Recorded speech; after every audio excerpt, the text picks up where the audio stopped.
How to make a pirate costume. 1. The very basics. Step 1. Decide if you want to be a man or a woman.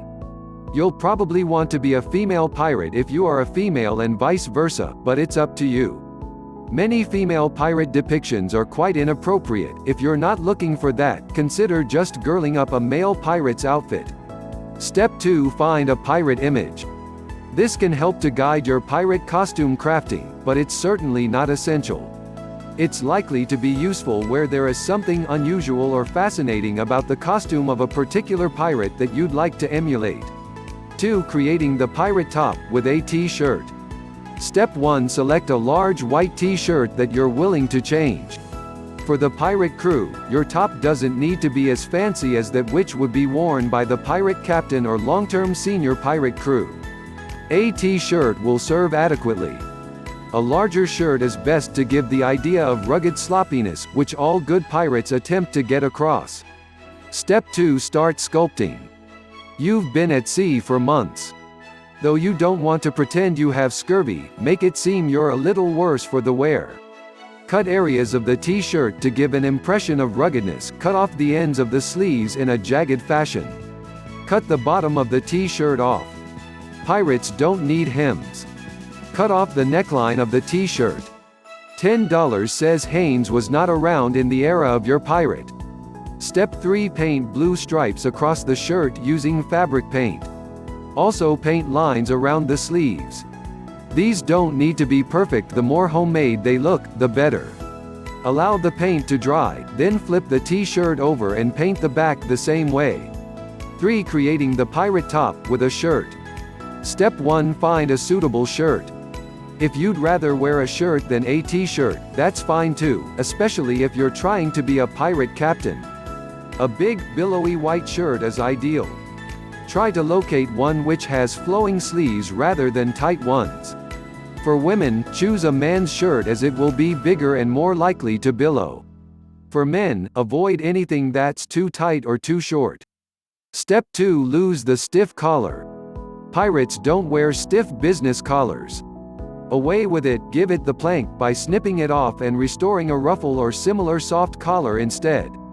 If you hate sewing, you can probably get away with using fabric glue to attach a ruffle, but ensure that the area that has been cut won't fray. If possible, just try tucking in your ruffle to your neckline. The volume of the ruffle will cover up any self-improvements you've made to your shirt. Step 3. Embellish a little. Since you're wearing a decent shirt, it's more about upgrading than turning it to tatters. Consider some of the following embellishments: fancy buttons for both the middle and cuffs, a golden or silver chain toggle for the collar area, ruffles. Matey. Ruffles can be added almost anywhere on the shirt, around the cuffs, around the collar, down the button line, etc. 4. Creating the pants and vest. Step 1. Choose dark-colored pants for a conservative or simple look. Let the rest of the costume do the talking. In days of yore, no pirate was donning floral printed pants, so don't worry about your pants making a statement. If preferred, you can wear a long skirt with petticoats underneath. It's best if it billows out, to allow freedom of movement. This is something female pirates might like to wear in place of trousers. Step 2. Fix up an ordinary pair of pants. You could paint stripes on a plain pair of pants to give them more of a pirate vibe. Use fabric paint to paint on vertical stripes. The color can be matched to the pants or any other part of your pirate outfit. Perhaps you're part of a pirate gang. Another alternative is to wear pants but to wear a coat tailored to hug around the front with tails in the back like a full skirt. This would probably be something you need to sew yourself or have tailored, but it can be a nice combination of pants and dresses. Step 3. Consider wearing a vest that opens at the front. Keep it plain and dark in color. If it fits the vibe of your pirate, leave it unbuttoned so that your shirt or t-shirt can be seen underneath. Classier pirates may want to be proper and stay buttoned up. For a colder night, wear a very long, free-flowing overcoat. It can have seen better days, provided it's not a tight fit. Search in thrift stores for such a coat. Again, it's best kept a darker color but can be colorful or patterned if you're a flamboyant pirate. 5. Making a hat. Step 1. Measure your head. Use this measurement to get the size of the pirate hat accurate. This is the part that tends to make the pirate costume. Fortunately, it's very easy to make a pirate's hat. Step 2. Draw a pirate's hat shape on a piece of paper. Use this as the template. If you're not confident in this, one can be found online. Place the template over the lightweight card and trace around it. Do this twice, as you need two sides to the hat. Cut out the hat shape. Step 3. Stick or glue the hat together. Run glue or tape around the edges of the hat, leaving the base of the hat where your head goes in untouched. Let dry if using glue. Step 4. Paint the hat black. Go over with at least 2 coats and let dry. Then paint on the skull and crossbones design in white. Again, if you're not super artsy, print this off the internet and glue on.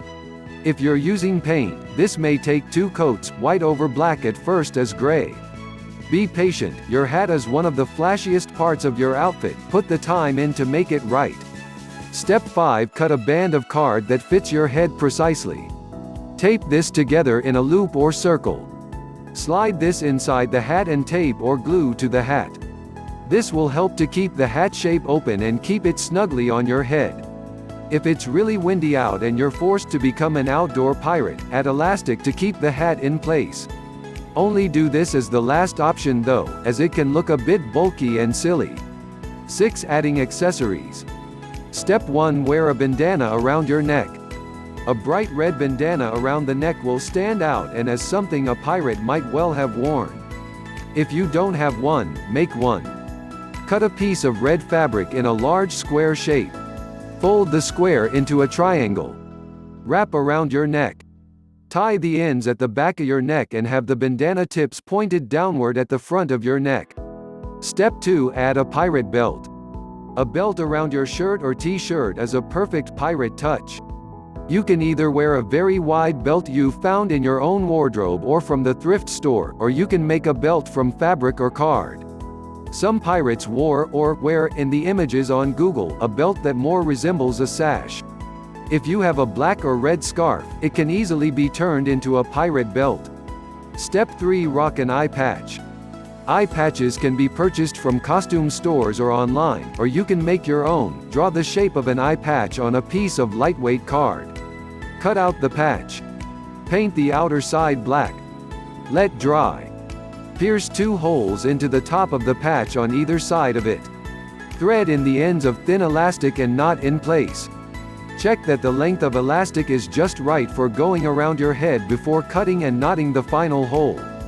Step 4. Wear old shoes or boots. Holes are perfectly fine provided you're not jumping puddles or snow. Add a buckle to improve the look of an old pair of boots, especially if you're a pirate captain. The more worn, the better. Hit up your local thrift shops for shoes you will probably never wear again, or at least not until next year. Step 5. Wear skulls or gold jewels like thick necklaces and earrings. 7. The extras. Step 1. Put some black makeup around your eyes. Just mascara and eyeshadow is good. If you're an evil pirate, this goes double. Shade your creases to give the look of added depth. You don't necessarily have to mirror Jack Sparrow, but he is certainly a good look. Step 2. Wear at least 1 earring. Wear a pair of big golden circle earrings if you are a woman. If you're male, 1 is good. Ears not pierced. A lot of costume jewelry just snaps right on. Step 3. Wear a scarf around or in your hair if you are a woman. Fashion it like a headband. A true pirate wears it like a sweatband. But yours can be much more fashionable and a little bohemian. Step 4. Carry a cardboard cutlass or sword. Cut a cutlass or sword from cardboard. Paint the blade end silver and the handle end brown. You can slip this into your belt when not carrying it. Plastic ones are pretty cheap and abundant in costume or party shops, too. Your entertainment will be provided all night, just be careful not to knock too many things over or poke someone in the eye. Step 5. Make a telescope. Use a tube from kitchen wrap or similar. Paint it black. Then attach a silver band about 1/4 of a way from the top to section it. Add another silver band to one end, which looks like the end the pirate looks through. You can attach this to your belt with a piece of elastic.